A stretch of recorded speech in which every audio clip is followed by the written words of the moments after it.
మర్యాదపూర్వక భేటీ పేరుతో టీడీపీ అధినేత చంద్రబాబును కలిసేందుకు వైసీపీ కాకీలుగా పేరు తెచ్చుకున్న అధికారులు యత్నాలు సాగిస్తున్నారు. ఈ నెల 9వ తేదీన చంద్రబాబు సీఎంగా ప్రమాణ స్వీకారం చేయబోతున్నారు. ఈ తరుణంలో ఆయనను కలవాలని పలువురు అధికారులు యత్నిస్తున్నారు. వీరి ప్రయత్నాలకు మరో ఆలోచన, చర్చ లేకుండా టీడీపీ అధిష్టానం తిరస్కరిస్తోంది. గేటు దగ్గర నుంచే ఐపీఎస్ అధికారి పిఎస్ఆర్ ఆంజనేయులను సెక్యూరిటీ సిబ్బంది వెనక్కి పంపించేసింది. జగన్ తో అంటగాగి కస్టడీ మీటింగ్ పేరుతో వచ్చే వారికి నిర్మోహమాటంగా టీడీపీ పెద్దలు నో చెబుతున్నారు.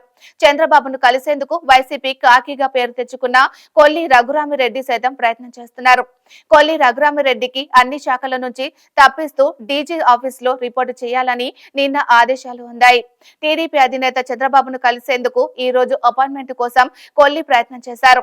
చంద్రబాబు మాత్రం సమస్య లేదని తిరస్కరించారు. వైసీపీ ప్రభుత్వం అధికారంలో ఉండగా ఆ పార్టీ నేతల అడుగులకు మడుగులు ఒత్తుతూ టీడీపీ నేతలను తీవ్ర ఇబ్బందులకు గురి చేసిన వారిలో చాలా మంది అధికారులు ఉన్నారు. ఇప్పుడు వారందరికీ వెన్నులో వణుకు ప్రారంభమైంది.